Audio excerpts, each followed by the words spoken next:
Bien, buenas tardes, bienvenidos de nuevo al grupo de estudio del libro de Vicente Beltrán Anglada, Magia Organizada Planetaria. Es el libro que escribió, el último libro que vio publicado Vicente Beltrán Anglada y que hemos tomado para estudio en este momento presente, ¿no? Estamos en la sesión número 11 y hoy es martes 12 de enero del 2021. Este libro está dedicado, como todos los libros de Vicente, pero concretamente a su maestro.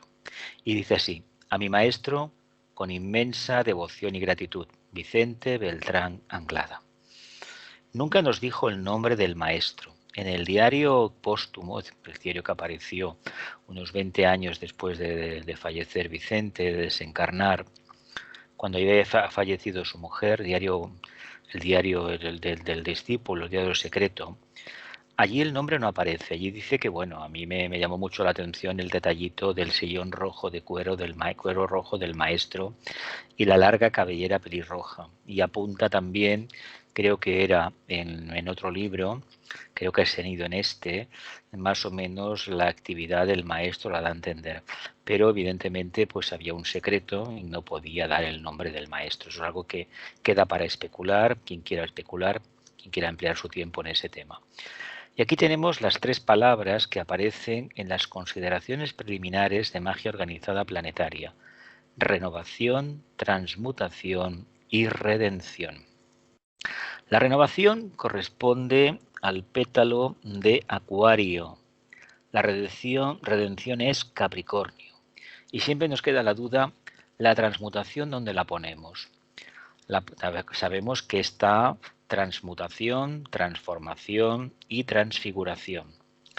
El cuerpo físico, ¿no? Sería en este caso, bueno, pues lo dejaremos en el aire todavía y a ver si algún día pues podemos sacarlo adelante, ¿no? En esta diapositiva nos quedamos en la última sesión hace un mes exactamente. Dice: en este punto, situado entre las dos orillas de la separatividad humana, es donde se aquilatan definitivamente los poderes espirituales del mago, obscurecidos por el orgullo de la autosuficiencia y la autoglorificación individual, y en donde se gesta la ambición que dará lugar al estacionamiento del mago en su camino espiritual, con la eventualidad de perder de vista la noble y correcta orientación de la magia organizada del planeta y de retornar al pasado con el consiguiente peligro de convertirse en un mago negro. Estábamos hablando de la logia negra y como de costumbre, hay un profundo respeto a nivel jerárquico, a nivel iniciático, hacia aquellos hermanos que han cogido el sendero de la izquierda, el sendero de potenciación de la materia, que eso es lo que significa la magia negra: potenciación de la materia, ya sea mental concreta, emocional o físico-etérica. Todavía no tenemos un detalle, una idea clara de lo que es la magia blanca y, por descontado, tampoco la tenemos de la logia negra, de la magia negra. De todas formas, el camino de la logia negra no hay que tocarlo. Es el mundo de la separatividad, de la personalidad, del cultivo, del culto a la personalidad, y por ahí, si queremos ser servidores de la jerarquía planetaria, no nos debemos adentrar. Revelemos el texto. Dice: en este punto, situando entre las dos orillas de la separatividad humana, es donde se aquilatan definitivamente los poderes espirituales del mago, oscurecidos por el orgullo de la autosuficiencia y la autoglorificación individual, y en donde se gesta la ambición que dará lugar al estacionamiento del mago en su camino espiritual, con la eventualidad de perder de vista la noble y correcta orientación de la magia organizada del planeta y de retornar al pasado, con el consiguiente peligro de convertirse en mago negro. Cuando hablamos en lecciones anteriores, clases anteriores de este libro, sobre el tema del mago blanco, él decía perfectamente que el mago no se podía sustraer precisamente de su campo de manifestación, que es la propia humanidad. ¿Qué hace el mago negro? Servirse de esta humanidad precisamente ¿para qué? Para cumplir su propósito, que en este caso no tiene nada de noble, sino que tiene mucho de separativo, mucho de apartarse de lo que es la humanidad y trabajar en la línea de esclavizar a la humanidad con sus prácticas. El mago blanco no hace eso, es todo lo contrario. Continuamos. El orgullo surgido en ciertas elevadas etapas de evolución indica, sin lugar a dudas, las últimas escorias que habrán de eliminarse, los restos de un pasado marchito de los cuales habrá que desprenderse. Le indicarán también al clarividente iniciado la localización dentro del aura etérica del discípulo de ciertas zonas de interés vital dentro de las cuales no han logrado penetrar todavía suficientemente las luminosas energías del propósito espiritual, o donde, por razones kármicas o efectos sutiles consustanciales con la vida personal del discípulo, existe una acusada resistencia a abandonar determinados hábitos establecidos. Vamos a releer. Orgullo surgido en ciertas elevadas etapas de evolución. Indica últimas escorias que habrán de eliminar.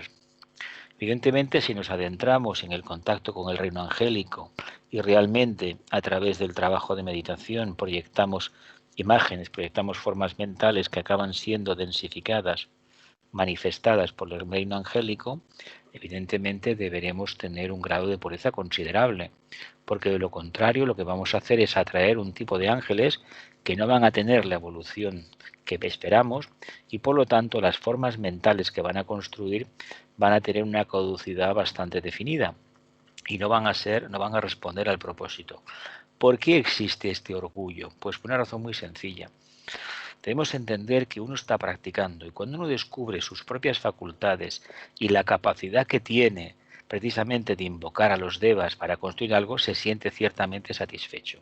Esto nos pasa en el plano físico, cuando hemos conseguido, por ejemplo, sacar una carrera universitaria, como si hemos conseguido, por ejemplo, comprarnos un coche, comprarnos un piso, formar una familia, nos sentimos como orgullosos. Mira, he puesto mi propósito, lo he conseguido. Pero cuidado, en el mundo de la magia, eso tiene que ser, vamos, una décima de segundo. ¿Por qué?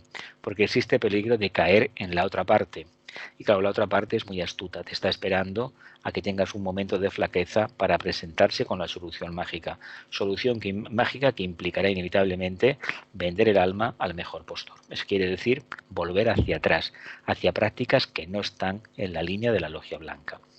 Dice, le indicarán también al clarividente iniciado la localización dentro del aura etérica del discípulo de ciertas zonas de interés vital dentro de las cuales no ha logrado penetrar todavía suficientemente la energía luminosa del propósito espiritual. O también donde, por razones kármicas o efectos sutiles, consustanciales con la vida del propio discípulo, existe una acusada resistencia a abandonar determinados hábitos establecidos. Vamos a ver. Todos conocemos la constitución humana, ¿no? Y sabemos lo que significan un poquito los chakras y el cuerpo etérico. Pues hay que decir que todo lo que está focalizado por debajo del diafragma, si no está puesto a los pies del alma, constituye una puerta por donde la logia negra se apodera de la voluntad espiritual de los seres humanos. Creo que ya ha sido bastante explícito, me parece, ¿no?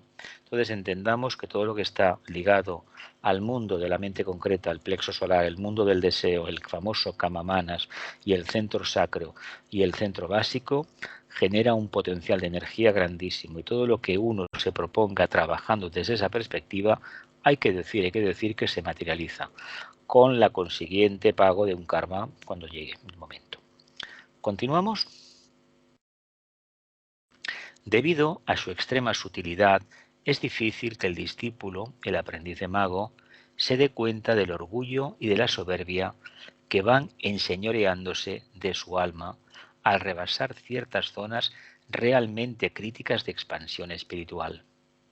Solamente el maestro o algún discípulo iniciado dentro de la rama podrán indicarle la existencia dentro de su aura psíquico-física de estos focos de tensión negativa que sutilmente y sin que se dé cuenta le van apartando del sendero espiritual, tan cuidadoso y difícilmente elegido.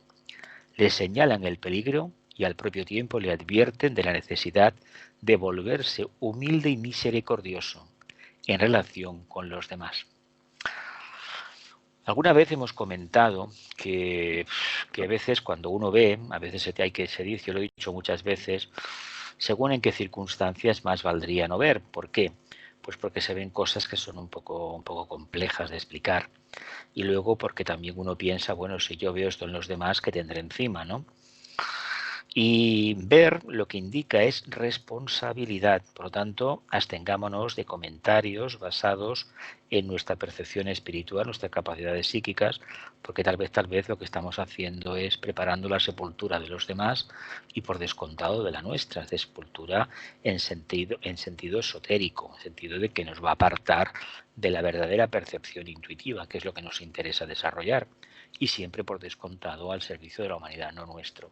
¿Qué sucede? Que hasta que no nos demos cuenta de que está primero la necesidad de los demás que la nuestra, puede pasar bastante tiempo. Y mientras tanto, a lo mejor hemos ido ahondando más la brecha de separatividad. ¿Qué nos recomienda él? Que seamos humildes, que sepamos el potencial que tenemos y ante la duda, abstención. Sepamos muy bien lo que estamos haciendo y por qué lo estamos haciendo. Y si hay un mérito, no es nuestro, es de todos. Continuamos.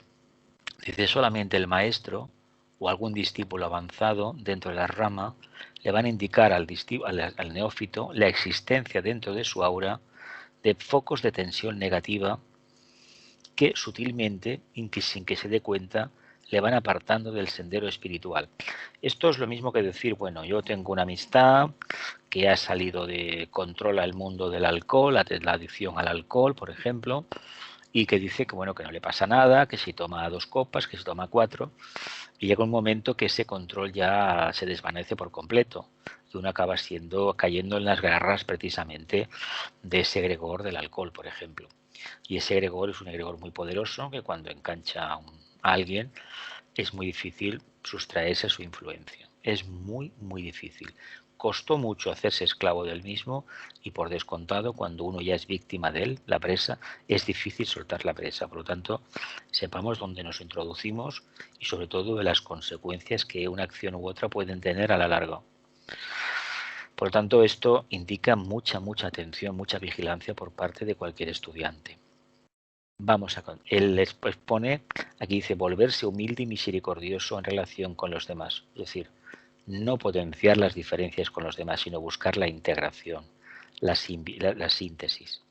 Continuamos, dice, el mago negro, por el contrario, encuentra en esta fase de orgullo y de soberbia el gran aliciente de su acción mágica, puesto que tales defectos robustecen sus actividades mágicas en los 3 mundos y es más grande su aliciente para seguir practicando el mal y más poderosa su influencia sobre los seres humanos a los que ha decidido mantener adheridos a su nefasta aura magnética.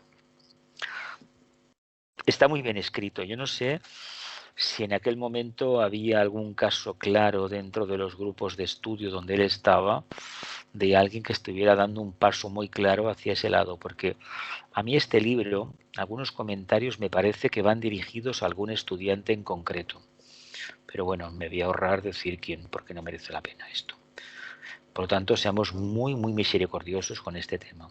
Dice el mago negro, repito, por el contrario, encuentra en esta fase de orgullo y de soberbia el gran aliciente de su acción mágica, puesto que estos defectos, estos impedimentos, robustecen su actividad mágica en los 3 mundos, es decir, la petrifican en el sentido que le dan más poder, pero poder negativo.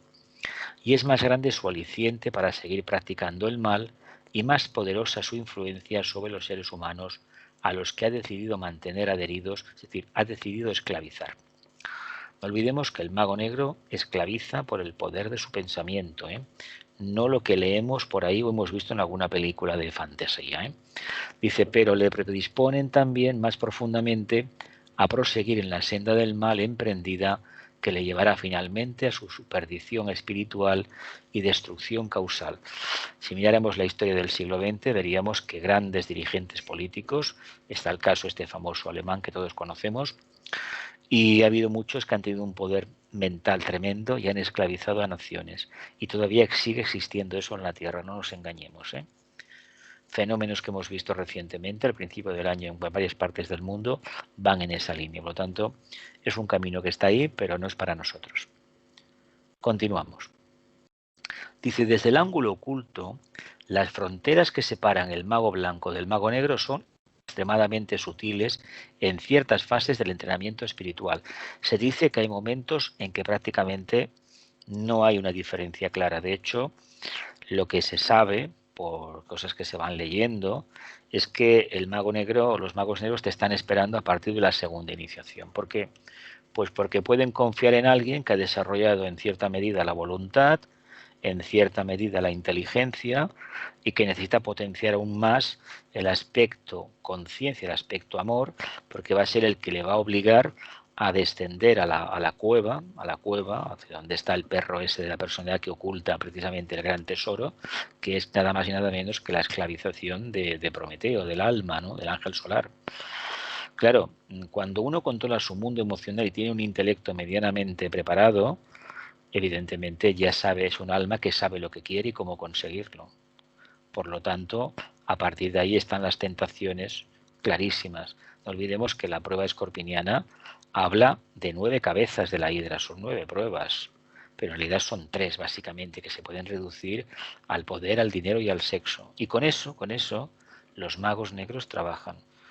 Y tampoco es tan descabellado pensarlo en estos términos de la personalidad, porque lo que nos rodea, el mundo del cine, del espectáculo, de la política, de la banca, de la gran empresa, pues si uno mira bien lo que hay, esto en España lo hemos visto desgraciadamente, están las 9 cabezas de la hidra detrás. Y sobre todo las 3, el poder, el dinero y el sexo. No hay que mencionar a nadie que algunos mordieron los 3 anzuelos. ¿Qué quiere decir eso? Que a lo mejor nosotros también en cierta medida vamos a caer en esas pruebas. Pero entendamos que así como el orgullo de la personalidad en un momento se ha de reivindicar para superar ciertas pruebas, llega cierto momento cuando se aprende a trabajar con el poder del pensamiento, es decir, se empieza a hacer magia, que tener un cuidado extremo. Tanto es así que seguramente todos los que están en el sendero se acaban equivocando, pero todos al mismo tiempo, la gran mayoría, vuelven a retomar el camino correcto. No se trata de no equivocarse, se trata de darse cuenta que uno se ha equivocado y cambiar radicalmente. Continuamos. Vamos a repetir, el ángulo oculto, las fronteras que separan un camino, el mago blanco del negro, son extremadamente sutiles en ciertas fases de entrenamiento espiritual. Al llegar a aquel delicado punto de tensión psicológica en que el sentimiento de la propia evolución alcanzada puede predisponer al alma del discípulo hacia el más temible de los enemigos, el orgullo espiritual, la excesiva confianza en sí mismo y la devaluación de los méritos de los demás. Es curioso que aquellos que confían plenamente en sí mismos, que hay la gente, dirigentes mundiales, al mismo tiempo tienen un desdén total por la confianza que los demás tienen en sí mismos. Esto indica que no hay esa caridad humana, no hay esa misericordia de corazón, de alma, y lo que hay es una mente concreta que es como una cuchilla de acero que va precisamente cortando aquello que no le interesa y se queda con aquello que quiere potenciar. Claro, esto es muy complicado. Es preferible darse cuenta que no se trata de llegar el primero a la meta, hay que saber llegar. ¿Cómo? Precisamente con todo lo que es el orgullo de la personalidad destruido, pero con la certeza de que uno ha cumplido con su misión, perdiéndolo todo por el camino. Continúo. Dice, la humildad, el aspecto positivo de este exaltado estado de conciencia, debe hacer su aparición cuanto más pronto mejor. Y es frecuentemente la bondadosa intercesión del Maestro la que libra al discípulo de este estado negativo de orgullo espiritual, sometiéndole a ciertas pruebas difíciles en su vida personal o restándole valores espirituales y poder mágico en ciertos momentos claves de su existencia kármica, que le mostrarán en toda su desnudez los aspectos negativos de su naturaleza psicológica. Imaginemos por un momento que por evolución adquirimos ciertos idis, por ejemplo, la clarividencia, y tenemos la facultad de estar, por ejemplo, en una reunión y leer los pensamientos de los demás. Y con eso nos queremos aprovechar de los demás o establecemos un paralelismo con nosotros mismos y decimos, caramba, yo estoy mejor. Ojo, esas facultades son facultades del alma encarnada. pero no son las facultades que tendremos cuando llegue el momento de pasar determinada iniciación, que esas son mucho más importantes. Pero ¿qué sucede? Que nos llama muchísimo la atención. Es como si, por ejemplo, apareciera un estudiante, que de hecho ha habido varios casos que están asociados a Oriente, a la India, que pueden materializar objetos. Claro, enseguida todo el mundo iría en peregrinación a ver un milagro, y eso de milagro tiene poco. O, por ejemplo, que alguien se pusiera a levitar en una plaza y que al mismo tiempo pidiera dinero para una obra, etcétera, etcétera. Esos poderes hay que decir que no se pueden mercantilizar con ellos, no se pueden poner a la subasta y menos aún ir a un programa de televisión a hacer demostraciones previo pago. Se pueden explicar lo que significa, lo que sucede que lleva un problema añadido. ¿Y por qué usted y no yo tenemos ese poder? Bueno, pues que hay una tradición, hay un trabajo hecho en vidas previas y en estas ha dado resultado. En el fondo, ¿qué quiere decir eso? Quiere decir una cualidad más, pero no es una cualidad espiritual con mayúsculas. Llegado, y os pongo estos ejemplos porque son todos muy asequibles. Llegado cierto momento, si hay un poder de estos, un siddhi de estos, que el discípulo no realiza correctamente o se siente muy ligado a esta cualidad, a este aspecto, a ese siddhi, el Arram le puede retirar esa facultad. ¿Por qué? Porque debe de comprender el discípulo está para qué, para aplicarlo en razones de servicio, pero para nada más. Es como tener el don de la sanación, que es característica de todos los iniciados en cierta medida, y realmente intentar cobrar. No, de ninguna manera. Ni tampoco aplicárselo a aquellas personas que él quiere o que cree que lo necesitan más. No, no. Si tiene un don de estos es para compartirlo, para darlo de forma gratuita, porque de manera gratuita te ha sido conferido. Esto es como el que le dan un capital, va gastando y va recibiendo más, pero no se puede quedar absolutamente con nada, porque no es suyo. Seguimos adelante. Dice, estos son, esotéricamente hablando, casos extremos en la vida de un discípulo, pero que pueden surgir inopinadamente y como frutos de desconocidas reacciones individuales al poder moldeador del espíritu. La exposición de los mismos debe ser considerada sólo como una fraternal advertencia para los aspirantes del mundo que recién ahora están iniciando su trabajo de entrenamiento espiritual como aprendices de mago en el difícil arte de crear. Vamos a releer. Seguimos en el capítulo 3 de Magia Organizada Planetaria. Dice, estos son, esotéricamente hablando, dice Vicente, casos extremos en la vida de un discípulo, pero que pueden surgir inopinadamente y como fruto de desconocidas reacciones individuales al poder moldeador del espíritu. La exposición de los mismos debe ser considerada sólo como una fraternal advertencia para los aspirantes del mundo que recién ahora están iniciando su trabajo de entrenamiento espiritual como aprendices de mago en el difícil arte de crear. Nosotros se nos dice que somos creadores, ¿no? Pues si hacemos las cosas bien, tenemos los pies, el corazón en su sitio y por supuesto la cabeza donde debe de estar, en lo más elevado posible, seremos auténticos agentes de la creación.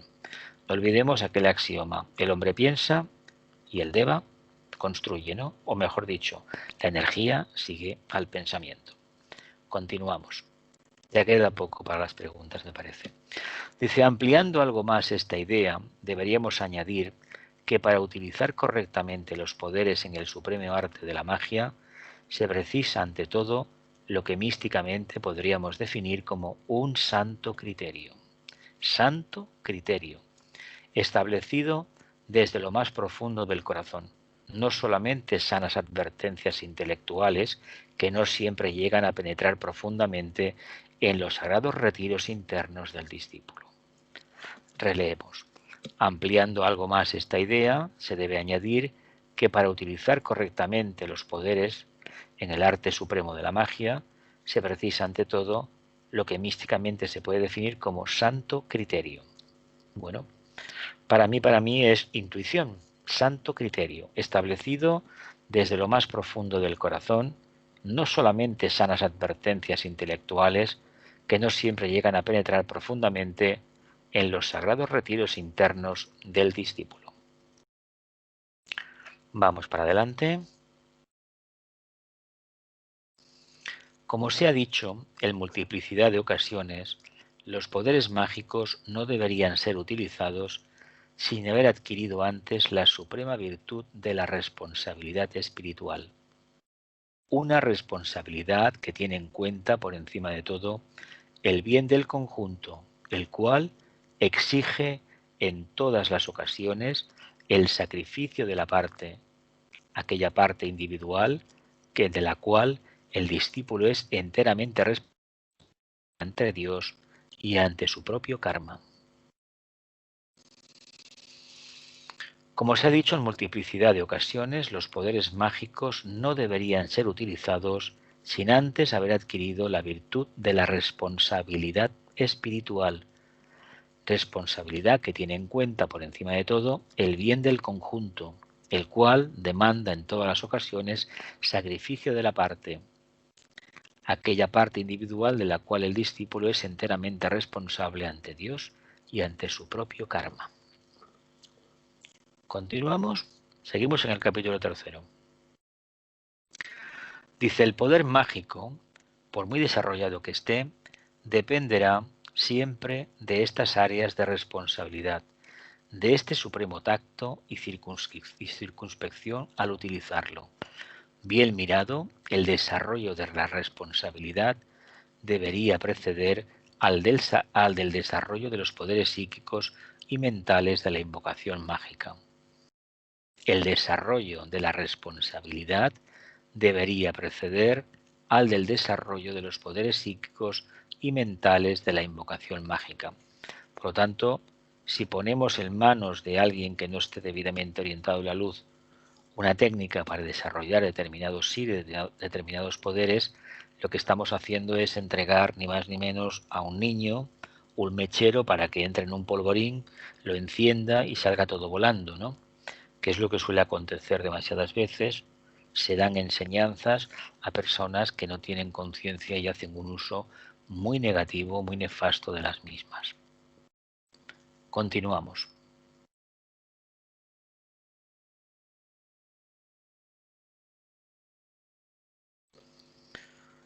Dice, tengamos en cuenta además que todos los poderes mágicos al alcance del humano en esta cuarta ronda dependerán mayormente del fuego de la materia, es decir, de Kundalini o fuego de Brahma o aspecto brahmánico. Y este es un fuego sumamente peligroso al que no hay que osar despertar o desarrollar de forma prematura. Todos los poderes tienen que ver en esta cuarta ronda para el ser humano con el fuego kundalínico, el fuego por fricción, el fuego de la materia, ¿no? Y nosotros, para sustraernos a la influencia de la materia, desarrollamos el fuego solar, el fuego de la conciencia. Y tenemos el meta, cuando realmente trabajemos de manera correcta con este fuego solar y sepamos vivenciar la secuencia intermedia de desarrollo de conciencia, podremos percibir a su debido tiempo, cuando ya siendo iniciados, discípulos juramentados y formando parte de la jerarquía, podríamos sin percibir el fuego fojático, el fuego espiritual, el fuego eléctrico. Y ahora la meta que tenemos de medio es el fuego solar, ese fuego que es del corazón del sol y es lo que va a despertar en nosotros esa capacidad de comprender lo que es el sentido de interdependencia, ¿no? Es un fuego, dice Vicente, sumamente peligroso al que no hay que osar despertar o desarrollar prematuramente. Anteriormente nos decía, primero el sentido de responsabilidad, luego ya veremos cómo actúan los sidis, y es verdad. De hecho, las escuelas iniciáticas esotéricas trabajan con el aspirante y hasta que el aspirante no demuestra algo, no se le confieren determinadas meditaciones, porque será ya una auténtica hecatombe que pudiera pasar alguna cosa. Venga, llegamos a las páginas de preguntas y adelante. Venga, no os cortéis, directamente abrir micrófonos y preguntad. Venga. Nadie pregunta, como si. Elena. Venga, va. Vamos a ver. Dos. Una es un poco así, un poco chafardera la pregunta. ¿Por qué una persona que tiene visión psíquica, etérica, ¿por qué puede ver el aura de los demás y no puede ver la suya propia? Bueno, porque tal vez sea una prueba de humildad que se deba de conocer a través de ella. ¿Qué significa la humildad? Ni más ni menos el conocimiento de uno mismo. Ya, Y cuando uno conoce su propia valía interna, con su propia capacidad, tiene que entender que esa comprensión que tiene no es nada en comparación con la que puede tener, por ejemplo, el maestro. No olvidemos que cuando uno tiene una capacidad de estas y es mínimamente consciente, hay un ejemplo clarísimo en las tradiciones esotéricas del mundo. Se puede hacer precisamente analogías, es decir, a ver, calibrar el trabajo que hicieron iniciados del pasado, los grandes avatares, y, ¿por qué no?, aquellos que tengan una imaginación más vibrante con el propio Dios. Evidentemente, si no tenemos esa capacidad de desprendernos de nosotros mismos, al final vamos a crear un Dios que se va a parecer bastante al Dios de los judíos, muy personal, ¿no? Y curiosamente no se trata de eso. También hay que insistir en un tema, estamos aprendiendo. Entonces, ¿qué sucede? Él te avisa de los peligros de los otros hermanos, que no tiene nada que ver lo que la gente cree, sino que es una actitud psicológica que no tiene la suficiente caridad y precisamente acentúa lo que nos separa, pero no acentúa lo que nos une. Y lo que nos une realmente es que somos todos hijos del mismo Padre. Un mago blanco esto lo sabe y por eso recibe la ayuda de unos ángeles que responden a ese patrón. El mago negro, ¿qué sucede con él? Que invoca ¿qué? La diferencia. Al invocar la diferencia aparecen devas lunares que construyen formas espurias. Pero si es que esto lo vemos, por ejemplo, todos los imperios que hicieron magia negra, que prácticamente lo han hecho todos, vamos a ser sinceros, todos. ¿Qué pasó en Babilonia? Aquella famosa caída de Babilonia la Grande. ¿Qué quedó de aquello? 4 arenas en el desierto y 4 piedras, ¿no? ¿Qué quedó de Roma? De Roma quedó bastante más. Mira por dónde, porque era una civilización que llegó a un punto muy elevado. Ahora bien, una civilización, perdón, que fue víctima de su propia iniquidad moral. No es que estuvieran cada día de orgías ni de bacanales, porque no va al caso, pero sí que es verdad que se pervirtieron ciertos valores tradicionales asociados a misterios iniciáticos. Miramos que aquellos cultos atlantes estaban ahí, cultos lunares. ¿Qué hizo el cristianismo? Apoderarse de la parte externa para reunir gente alrededor de esa nueva idea. Con lo cual ya sabemos los resultados. Y luego hemos visto, vamos por activa y por pasiva, cómo esas organizaciones han utilizado precisamente la ignorancia del pueblo, con lo cual ya es magia negra, para infundirles unos temores y tenerlos mucho más cogidos.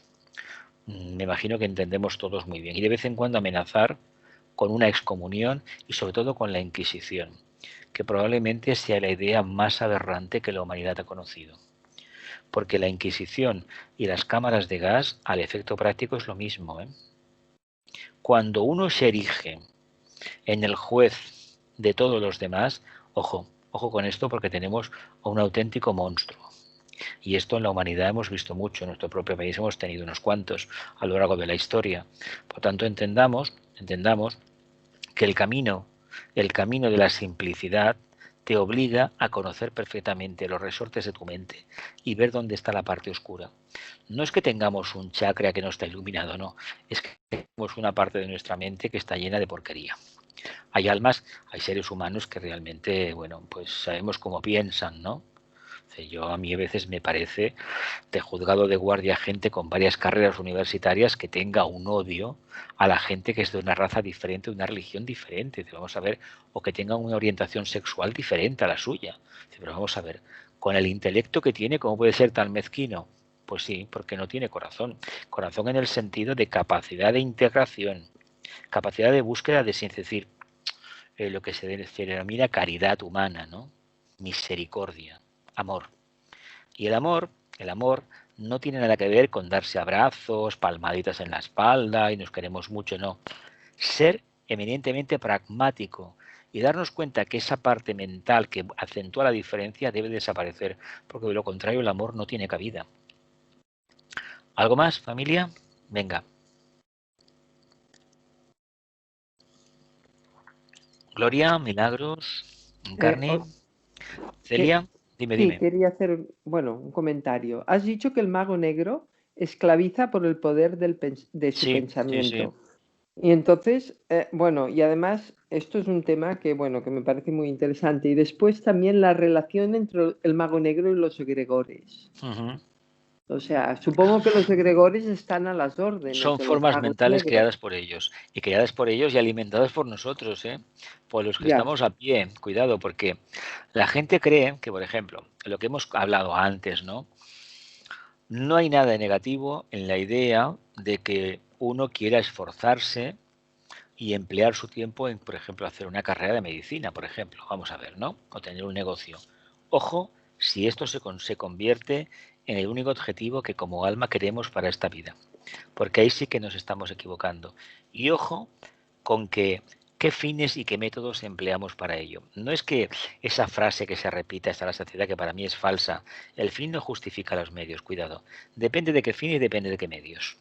Si para obtener conseguir cierto estatus social, he de pisotear a mis compañeros, he de negar su valía para que a mí me encumbren, evidentemente eso no es de recibo.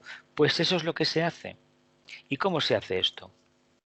Si la gente supiera que al frente de determinadas organizaciones de la Tierra hay seres humanos que tienen un currículum empresarial increíble, pero cuando uno los mira bien, uno se da cuenta de lo que tiene delante. Y hay algunos que no es necesario que se hagan ningún test psicológico, ni que nadie se los mire, ni que los maquillen, porque realmente la mirada ya impone. A ver, delante de estas almas, ¿qué puedes hacer? Están haciendo su trabajo, no nos engañemos. Nuestro trabajo no es combatir el mal, es hacer el bien. Por lo tanto, si ellos quieren meterse en ese camino, que hagan lo que quieran. Lo importante es que ese ejemplo no acabe haciendo mella en nosotros y al final acabemos haciendo lo mismo que antes hemos criticado, ¿eh? Porque es muy fácil, sabéis, criticar a los demás, ¿eh? Porque si partimos de la base de que uno es perfecto. Eso no lo olvidemos.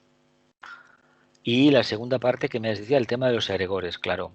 Ellos crean unas formas mentales que lo que hacen es atrapar pensamientos sostenidos durante un tiempo de todos aquellos que están en el camino de aspiración, que prácticamente es toda la humanidad, ¿no? Como la mínimamente hablando. ¿Y qué pasa con estas formas? Estas formas pues tienen una parte de refinamiento y lo demás es todo muy denso, pero claro, como están ahí, son esos esclavos que se lanzan a determinados centros y van alimentando que aquellos pensamientos que uno mismo genera. Uno no se da cuenta que al final esas formas vuelven a uno, lo posesionan, eso es la base de la famosa posesión que tanto se dice, es que entró una entidad de una forma mental que yo he alimentado durante mucho tiempo y ahora precisamente viene a cobrarse el tributo. ¿Qué podemos hacer? Pues volvemos al tema de la recomendación de la misericordia, de la caridad, de la humildad. Manifestemos amor y olvidémonos de lo demás. Claro, es difícil porque nos hemos acostumbrado a tener poder sobre los demás y a hacer que se cumpla nuestra santa voluntad. Y ahí nos equivocamos. La única voluntad que se va a manifestar si hacemos las cosas bien va a ser la voluntad de la mónada cuando llegue el momento. Y esa es la voluntad de Dios. No sé si te he respondido. ¿Alguna pregunta más, Gloria? ¿No? ¿Encarni? ¿Milagros?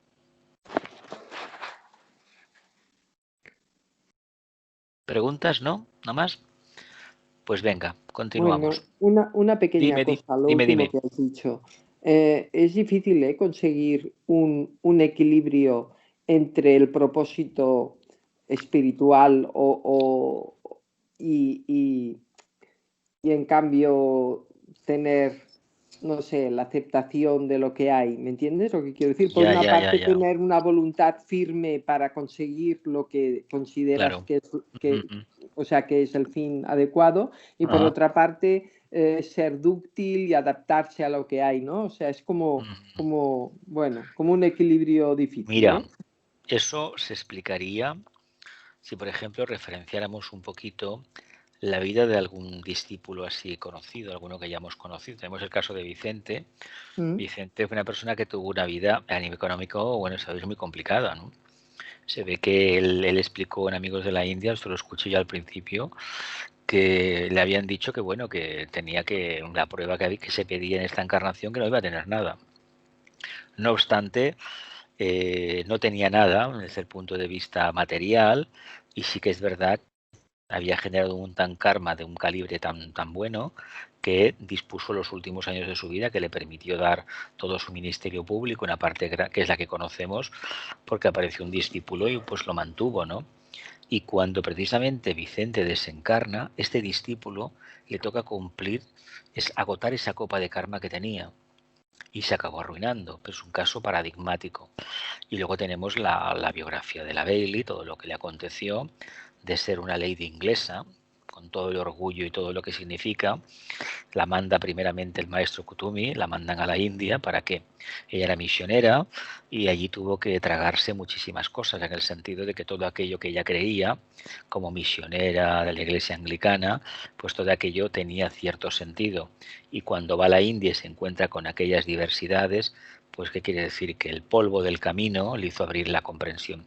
Y en ese momento estaba preparada para recibir las instrucciones del tibetano, que no eran para ella, eran para la humanidad. Ella aceptó de buen grado el trabajo y fue su servicio.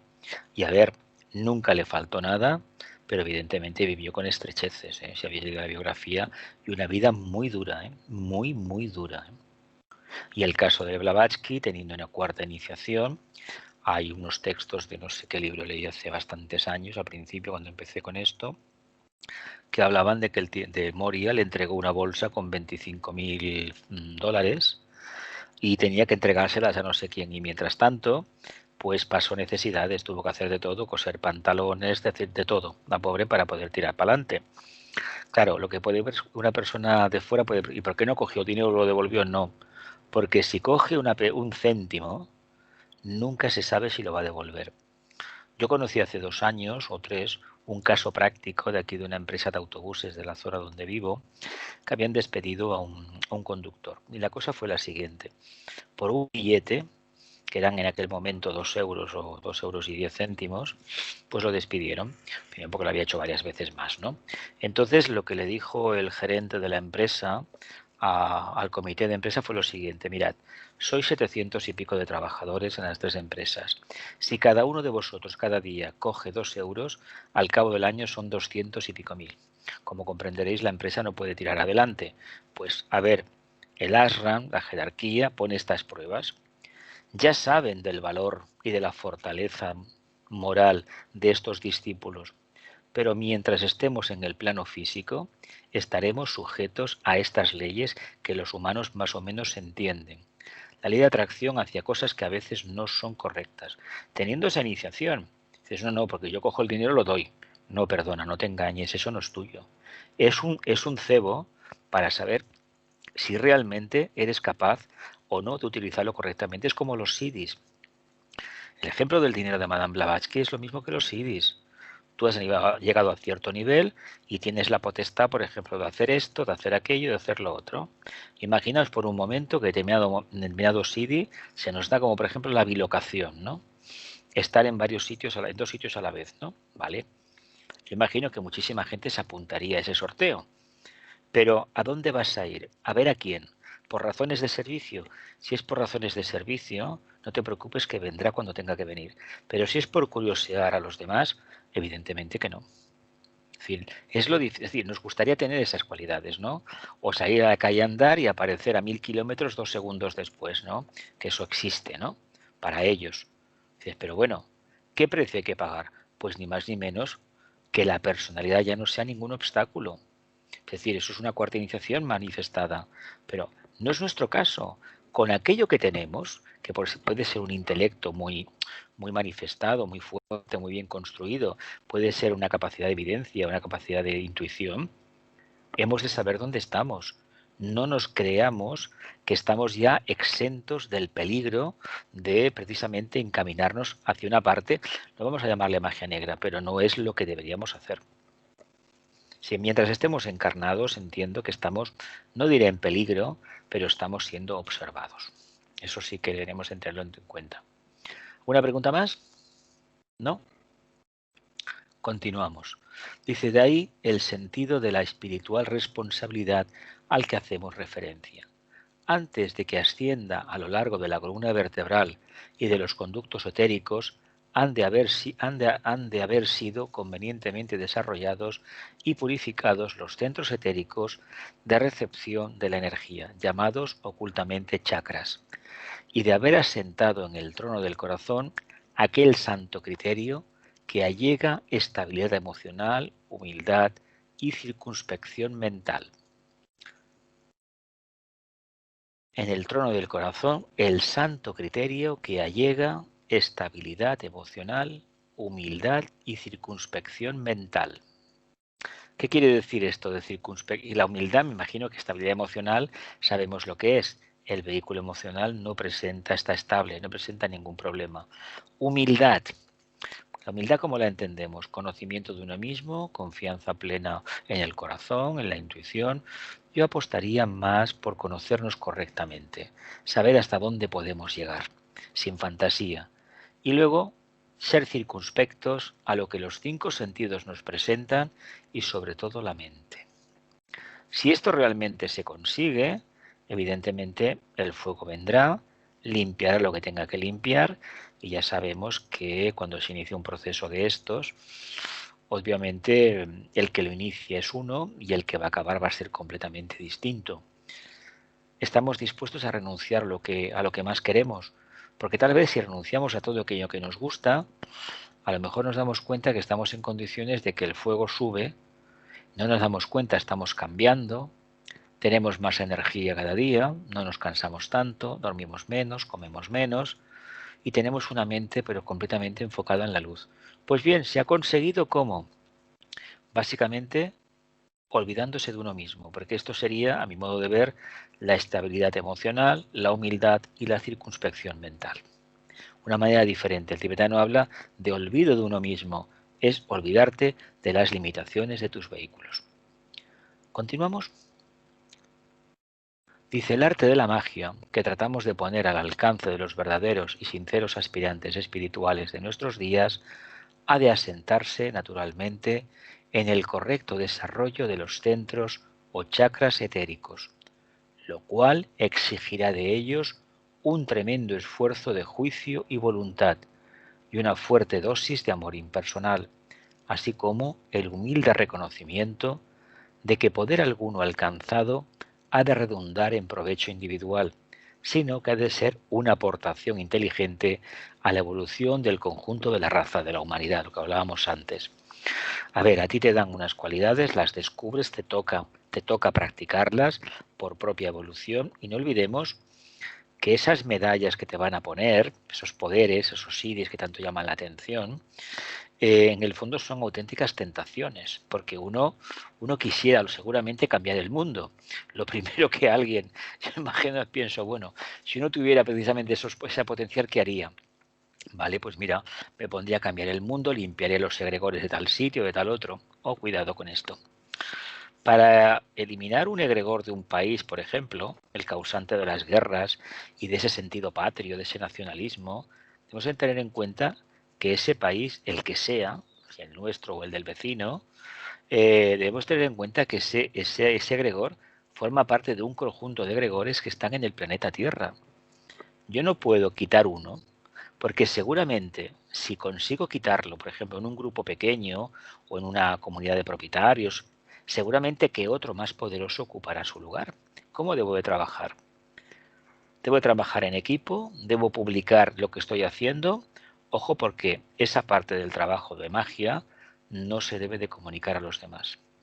Hay unos planos internos que forman parte los miembros del nuevo grupo de servidores del mundo que se trabaja en la línea de disipar precisamente ciertos espejismos, ciertas ilusiones, ciertos mayas que son en el fondo egregores, formas mentales negativas que realmente impiden que los países saquen lo mejor de sí mismos. Estos días hemos visto un caso clarísimo de lo que hace una forma mental alentada por la televisión, los medios de comunicación y el cine. Ese país famoso de las que tiene la antorcha de la libertad, pues realmente hemos visto unas imágenes que clarísimamente te indican que ese egregor es poderosísimo y que está ahí. Y que es anterior a la idea de libertad. Ojo, porque si se mira la historia se verá que lo que se va a combatir es ni más ni menos ese espíritu de revancha y de conquista que todos los humanos y todas las naciones llevan dentro de sí. Claro, si queremos combatir eso, debemos partir de que ¿qué armas llevamos? Humildad. Llevamos precisamente el amor por bandera. Si llevamos el amor por bandera, las formas los egregores, las formas mentales caducas, no van a hacer mella en nosotros. Pero no es así. Queremos imponer nuestro criterio mental de creernos que somos una raza elegida. La única raza elegida es toda la humanidad. Y este problema se repite continuamente. Y en nuestro propio país, la verdad es que hemos tenido ejemplos clarísimos. Y toda Europa, no se escapa nadie. Ningún país, estados de que conocemos el primer mundo y lo que fueron las colonias de los diferentes imperios que alcanzaron ya su independencia. Todas están lastradas con las formas perversas que tenía la metrópoli. En el caso nuestro son unas, en Francia son otras, en Gran Bretaña otras, en Italia, etcétera, etcétera. Todo el mundo tiene ese problema. Entonces, si tenemos todos ese problema, yo lo que no voy a hacer de forma egoísta es barrer el problema de mi país porque quiero mucho a mi país, no perdona. Tú te debes a toda la humanidad. Tú debes de trabajar para que la presión de esas formas mentales negativas vaya disminuyendo en toda la tierra. Porque no olvidemos que nosotros invocamos, pero serán los devas, en su justo criterio, un grupo de devas muy elevados, los que cogerán esa energía y la llevarán a donde por ley evolutiva corresponde. Claro, no todo el mundo quiere trabajar así. A la gente le gustaría ponerse la medalla, pues mira, la delincuencia de esta ciudad a través de unas meditaciones que hice desapareció. Mira qué bien. Pues no.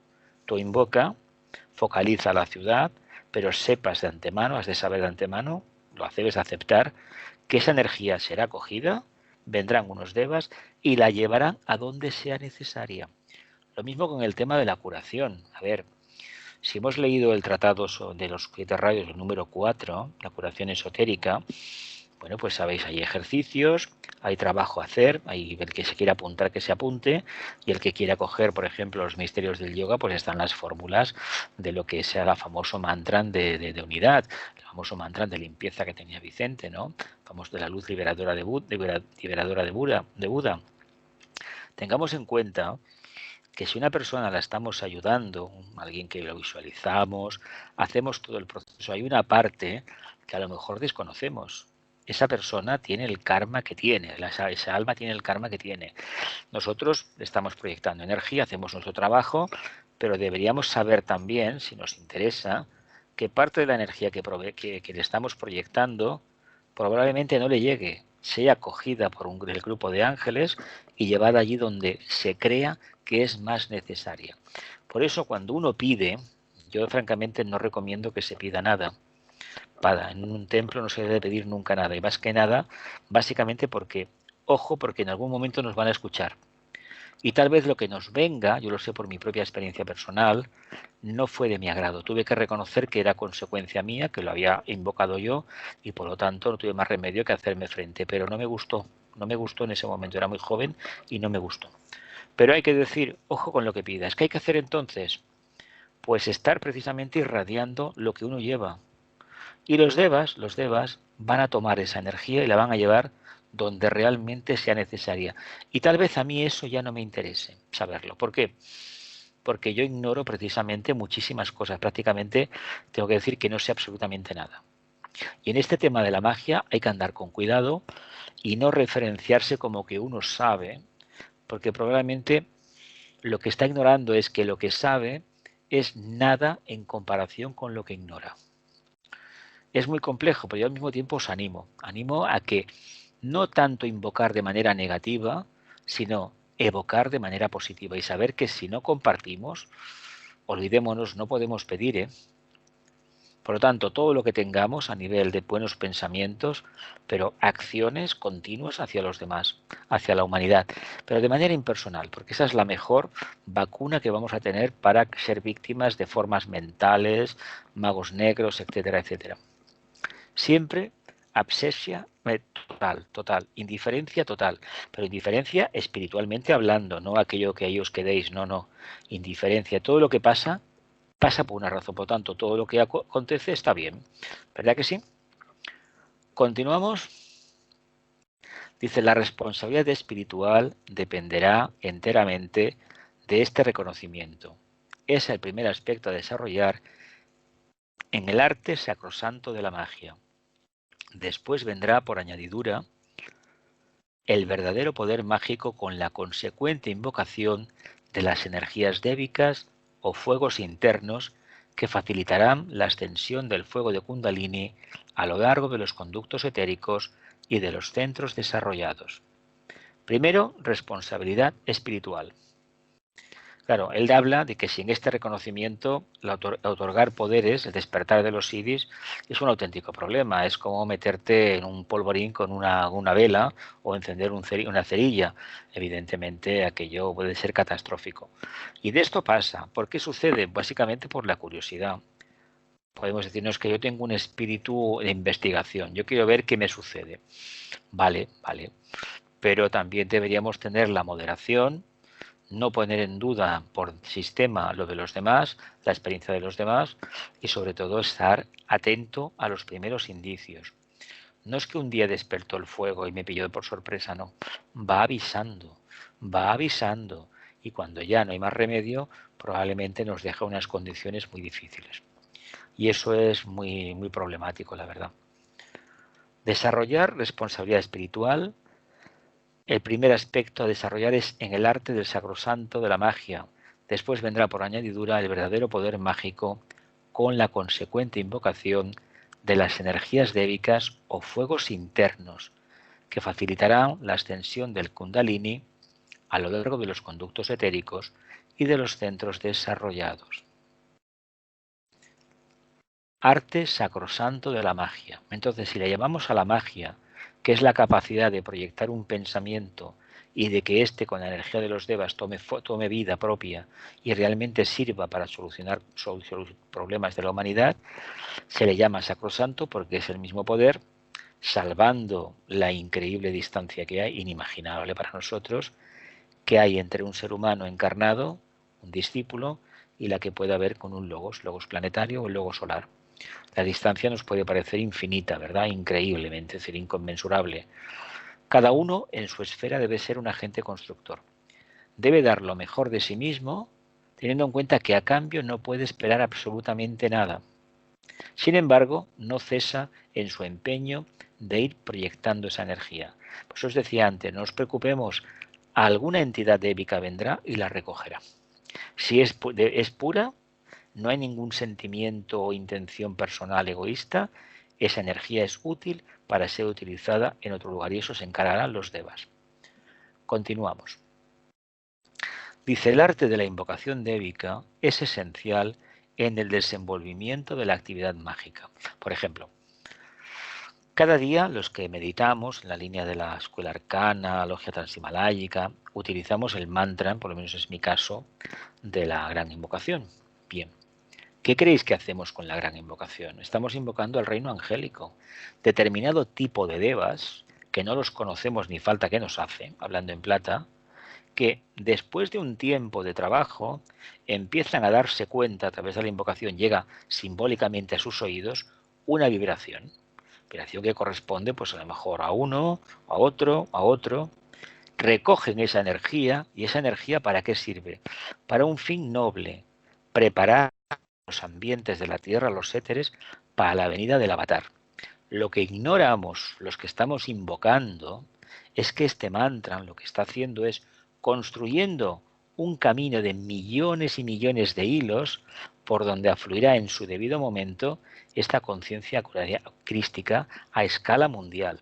¿Cómo se va a registrar? Pues se va a registrar en aquellos grupos que están trabajando por el bien de sus semejantes. Claro, la frase es muy bonita, muy cristiana también. Claro, fíjate, trabajo por el bien de mis semejantes. Es que el afán de unirse los seres humanos en diferentes partes del mundo hace que tanto la logia blanca como la negra utilicen a los grupos ¿para qué? Para proyectar sus energías. Por ejemplo, un ejemplo más claro. Naciones Unidas. Una idea acuariana maravillosa, idea acuariana preciosa.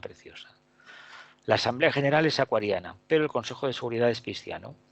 Por lo tanto, el Consejo de Seguridad está regido por la Logia Negra y la Logia Blanca pues tiene que regir la Asamblea General, que ya sabéis que la Asamblea General pues tiene el Consejo de Seguridad, esos miembros, esos 5 miembros, que son los señores del mundo, entre comillas, y que tienen derecho a veto. Qué curioso, el 5, la mente.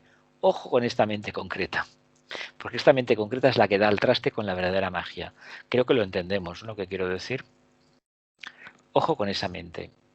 Porque fijaos lo que nos dice aquí. Dice, para ello habrá que prepararse convenientemente mediante largos y sostenidos procesos de silenciación mental y estabilidad emocional y grandes y sinceros esfuerzos de humildad y de comprensión. Como personalidades nos tenemos que anular y al mismo tiempo ser muy fuertes. Eso es lo que creo entender, lo que el tibetano explica, el olvido de uno mismo. La inofensividad es la correcta palabra, que la inofensividad, en el fondo, tiene más que ver con la construcción de formas mentales positivas que no con en un momento dado soltar 4 palabras que a lo mejor ofenden, ¿me entiendes? ¿Entendemos, no? Lo que quiero decir, ¿sí? Tanto, entendamos la famosa silenciación mental. Esto explicado en lenguaje de Vicente Beltrán sería que la serena expectación. Ojo, porque esto es muy importante, ¿eh? Aquí empezamos a tocar materia. ¿Continuamos? Dice, la vida cotidiana del discípulo debería conllevar ya estos actos espontáneos de humildad y comprensión que son consustanciales en el devenir del místico sendero de aproximación espiritual. Consustanciales en el devenir del místico sendero de aproximación espiritual. Por lo tanto, es por tanto la persistencia en los mismos lo que atraerá como consecuencia el desarrollo armónico del poder y de la responsabilidad, que forma la doble e inseparable vertiente de la magia organizada en nuestro mundo. La vida cotidiana del discípulo debe conllevar ya estos actos espontáneos de humildad y comprensión que son consustanciales en el devenir del místico sendero de aproximación espirituales. Si debe haber silencio, olvido de uno mismo, inofensividad, si debe haber amor, amor inteligente. Dice, es por tanto la persistencia en los mismos, en estos valores, lo que traerá como consecuencia el desarrollo armónico del poder y de la responsabilidad que forman la doble e inseparable vertiente de la magia organizada en nuestro mundo. Poder y responsabilidad. Bonito, ¿verdad? Y todo ello en un mundo de armonía. Bueno, pues el día que aprendamos a trabajar con el fuego y nos mantengamos en armonía, ese día estaremos en condiciones de tener al maestro delante y ser conscientes del trabajo que realizan los devas. Continúo. Debería disponerse, pues, para dar cumplimiento a las exigencias del arte mágico, de una mente muy clara y muy potentemente organizada, así como de un criterio muy justo, que es la obra mística del corazón, la intuición, ¿no? Para poder organizarse internamente para la magia, tal como la practican los grandes responsables del plan planetario. ¿Qué nos está pidiendo? Pues que hagamos Agni Yoga, que vivamos con serena expectación, una máxima atención, una capacidad de integración de los vehículos considerable, estar plenamente atento a todo lo que acontece y ver en todo una oportunidad de servicio. Si aquí no entra la mente concreta, no entra lo que es la personalidad y solamente actuamos desde ese punto de vista tan elevado, estamos actuando como si realmente fuésemos almas manifestadas plenamente a través de la forma. Por tanto, esta forma se convertiría en radiante, aquella famosa casa iluminada que se hablaba en el trabajo número 4 de Hércules, famoso cáncer, ¿no? La personalidad, el mundo causal tiene que estar abocado al mundo interior, al mundo de la personalidad, para construir la casa iluminada. Bueno, pues la casa iluminada es el primer requisito para que los devas respondan a nuestra invocación. ¿Cómo va a responder un deva de cierta evolución si estamos todavía viviendo en las tinieblas? ¿Qué deva va a responder? Pues el deva que también está en las tinieblas. ¿Lo vemos? Sí, ¿verdad? Continuamos.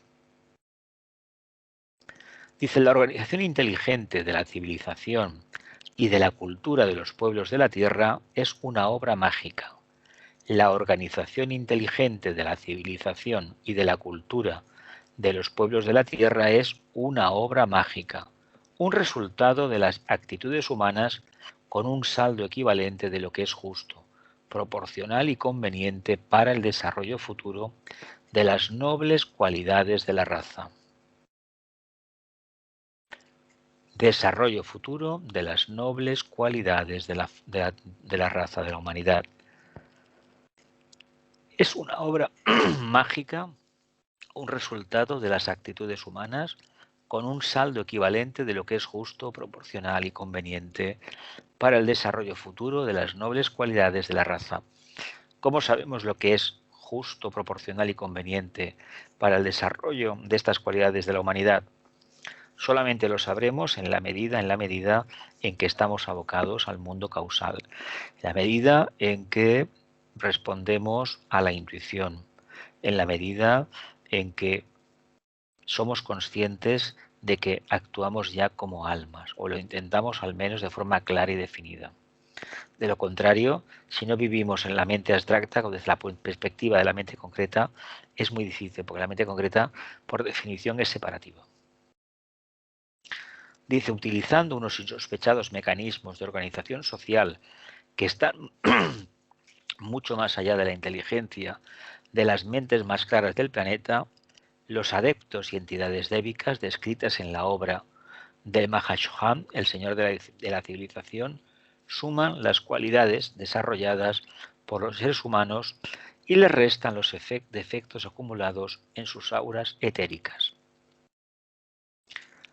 Entidades débicas adscritas a la obra del Señor de la civilización, el Mahashohan, suman las cualidades desarrolladas por los seres humanos y le restan los defectos acumulados en sus auras etéricas.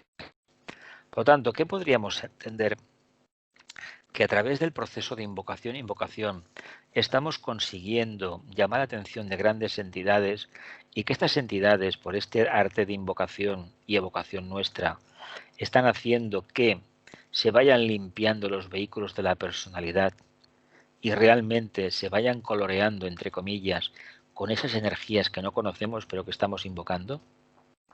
Porque si esto es así, y yo acepto personalmente que es así, tenemos un papel muy importante en la evolución. De hecho, eso nos llevaría a reconocer que estamos en un mundo que nos hemos construido los humanos. Por lo tanto, si partimos de esta premisa esotérica, de que aquello que invocamos, según el bagaje interno acabamos evocando, quiere decir que si no estamos en mejores condiciones hoy en día, es porque somos todavía profundamente egoístas. Solamente miramos aquello que nos interesa y nos conviene. Y no estamos trabajando para el bien de la humanidad sin esperar recompensa alguna. Creo que esto de la limpieza de las auras, pues bueno, pues tendría un significado, una línea parecida, ¿no? ¿Continuamos, familia? Dice, lo que resulta de esta increíble operación mágica de reajuste es aquello que en términos esotéricos llamamos energía dinámica en acción. Energía dinámica en acción. Sobre esta energía descansa siempre el poder transmutador de la existencia, aquel que a través de las edades ha convertido a muchos discípulos espirituales en verdaderos magos. Lo que resulta de esta increíble operación mágica de reajuste es aquello que en términos esotéricos llamamos energía dinámica en acción. Energía dinámica en acción. ¿Será el amor esto? No sé, lo dejamos ahí, ¿no?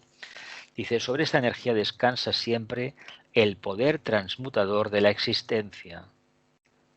El poder transmutador de la existencia. Aquel que a través de las edades ha convertido a muchos discípulos espirituales en verdaderos magos, magos blancos. Bien, ese poder, ¿cómo se invoca ese poder? Energía dinámica de acción, en acción. Bien, hay una profunda inteligencia, hay amor. ¿Qué tenemos entonces? Amor, sabiduría, ¿no? ¿Qué nos faltaría hacer? Si seguimos persistiendo por el camino de la correcta acción, de la acción continua y trabajamos la cualidad que estamos manifestando en la Tierra. Una energía que nos llama mucho la atención porque es ni más ni menos el propósito divino, en cierta medida manifestándose a través de unas condiciones en la Tierra siempre cambiantes, por descontado, y siempre sometidas a altibajos.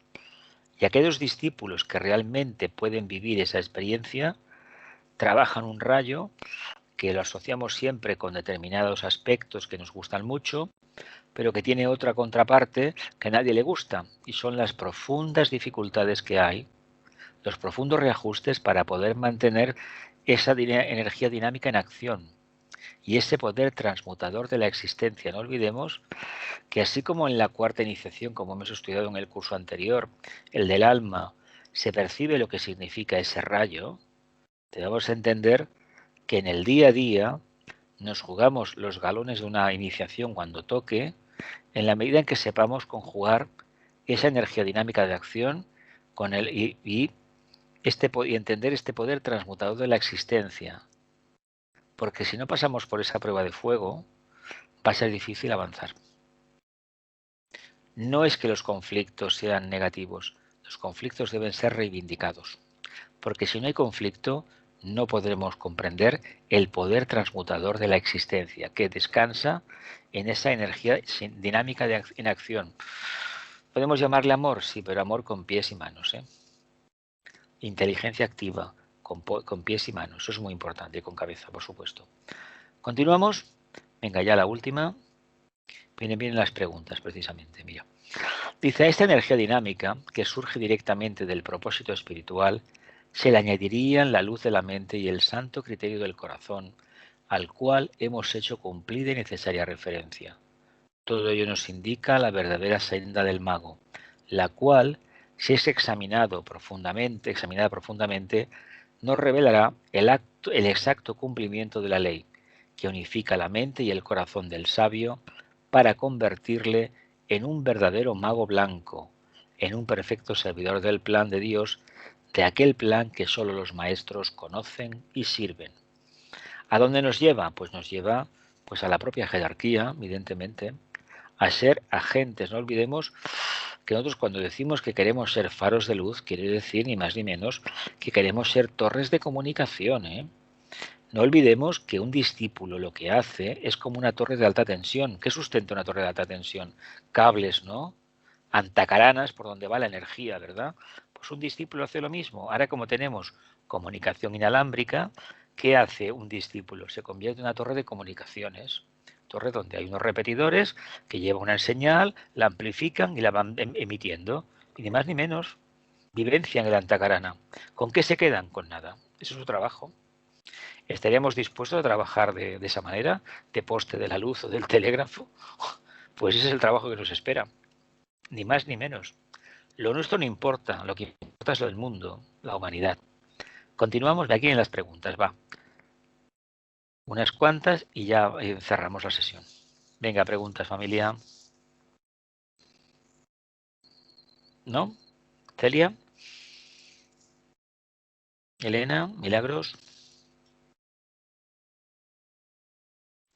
¿No? ¿Hay preguntas? Venga, sí, una pregunta. Venga. Vamos a ver. Bueno, hoy a mí se me ha clarificado aquí una cosa que se ve que no la tenía muy clara. Él habla que el fuego Kundalini es precisamente el que lleva los poderes, ¿no? Es el poder Claro. de Brahma a la tierra. El poder que para esta etapa, esta cuarta ronda, es el que hay que trabajar, claro. En rondas y el fuego se trabaja otra cosa. Y el solar, fuego por ejemplo. solar, ¿qué nos hace? ¿Nos da el conocimiento? ¿Nos da la información? Nos da lo que es la energía de la conciencia, el aspecto búdico. Pero de ahí nace la información para llevar esa energía dinámica en acción y todo eso que hemos hablado. Viene de arriba, ¿no? Los poderes los da la tierra. Y la hay que tener en cuenta que cuando uno vive esta vida de invocación, uno no tiene tiempo, entre comillas, para pensar en sí mismo. ¿Qué quiere decir?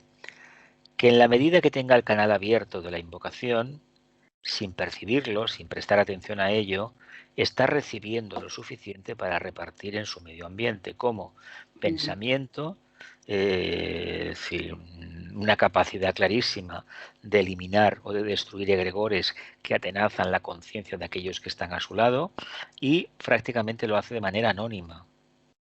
Pero él sigue invocando. Y allá donde vaya va a hacer exactamente lo mismo. Yo creo que esto me parece que algunos de los que estamos en estas clases ya lo hemos experimentado. No es que este poder resida en ninguna parte, este poder es uno mismo. Es la propia conciencia, la propia mónada. Llegado el momento, primeramente hablamos del alma, antes hablábamos de la persona integrada, pero en cierto momento hablaremos de la mónada. Viene de ahí esta energía. Y esta energía, como está, hemos entrado en sintonía con esa vibración jerárquica, de la jerarquía, o incluso con el tiempo más allá de la jerarquía, ahí está lo suficiente para ayudar a la humanidad. Ahora bien, cuando hablamos del plan de Dios en la Tierra, sabemos que hay tres premisas que se deben cumplir: la luz, el amor y la voluntad al bien. Son los tres requisitos prácticos. Ahora, ¿cómo eso lo secuenciamos en formas mentales que puedan ser asequibles a la conciencia de los miles de millones que estamos encarnados? Los variantes de almas encarnadas en la Tierra, que son muchas. Los diferentes son momentos de individualización. La Tierra es un crisol de muchas conciencias y de muchos estados de conciencia diferente. Por lo tanto, no pretendamos tener la varita mágica e igualar a todo el mundo, porque Acuario no es el periodo de igualar a la gente, es aceptar la diversidad. No es la era de la uniformidad, la unión de formas como nos ha enseñado Piscis, ¿no? Acuario es aceptar la multiformidad, las formas múltiples, pero en el fondo de referenciar continuamente la unanimidad, la unión de almas. No estar de acuerdo todos, no. Se puede hablar de unanimidad como unión de almas o como que hay un punto de vista que todo el mundo comparte. Pero lo que debemos hacer, reconocer primeramente que hay diversidad. El problema de Piscis ha sido negar la diversidad. Y esto pues lo estamos viendo a principios del siglo XXI. Caramba, a principios de este año lo hemos visto en ese país de América que no merece la pena mencionar. Y esas formas mentales que ellos tienen, nosotros tenemos las nuestras. Pero mientras no reconozcamos la multiplicidad de conciencias, de formas, de creencias que hay en la Tierra, no vivenciaremos precisamente ese poder regenerador. Os estaba hablando del cuarto rayo. A ver, señor mío, la humanidad tiene esa energía, la debe de trabajar. Y esa energía es reivindicar el conflicto. Porque la armonía que tanto se busca, no está al final. La armonía la lleva aquel discípulo, aquel aspirante, aquel ser humano que se da cuenta del potencial que tiene y de la necesidad que tiene la humanidad, sus hermanos, de recibir ayuda, pero ayuda espiritualmente entendida. Porque si a la gente le acostumbramos a repartirles cada día el plan, la gente no se va a despertar, ¿eh? No nos engañemos. Es sabiduría. Acordémonos del mito de Acuario. El agua de vida era sabiduría. No era dar de beber en el sentido literal del término. Vamos, que es la palabra esa que ha repetido tanto, que es responsabilidad. Claro, claro. Toda esta lección se basa en eso, ¿no? Claro, y es que a mí me hace mucha gracia, por ejemplo, que cuando escucho a alguien o he leído gentes por internet que hablan, son muy pocos, por no decir casi ninguno, que primeramente anteponen el sentido de responsabilidad. Yo estoy cansado de ver cosas que francamente me alarman. Gente que pide y que cree que van a venir no sé qué ángeles y que van a venir por esta conjunción que hubo a principios por el plenilunio famoso el día 21 de diciembre, que bueno, que como había una conjunción entre Saturno y Júpiter, pues bueno, esto ya se acabó el karma y se acabó todo. No, que va. Saturno es el señor del karma, ¿eh? Hay que trabajar, ¿eh? Hay que trabajar. Te quiere mucho, claro que te quiere mucho, te da otra prueba. Y tropiezarás mil y una vez, pero al final te darás cuenta y ya no tropezarás. Tropezarás en otra cosa, pero no en la misma. Pero no hay nada gratuito, porque si las cosas fueran gratuitas, quiere decir ni más ni menos, es decir, que no costaran nada, ninguna superación, quiere decir ni más ni menos que estaríamos yendo para atrás en la evolución. Cuando la gente dice que quiere un mundo sin conflictos, que parta de la experiencia suya y que se dé cuenta que si no hay conflictos no hay posibilidad de referenciar internamente el poder que uno tiene. No olvidemos que los conflictos existen porque todavía no sabemos ni quiénes somos ni qué estamos haciendo en el planeta Tierra. Fijaos si hay trabajo por realizar. ¿Lo vemos? Muy, muy cierto eso que has dicho lo último, muy cierto. Bueno, pues que la luz, el amor y el poder restablezcan el plan de Dios en la tierra. Que así sea y cumplamos con nuestra parte.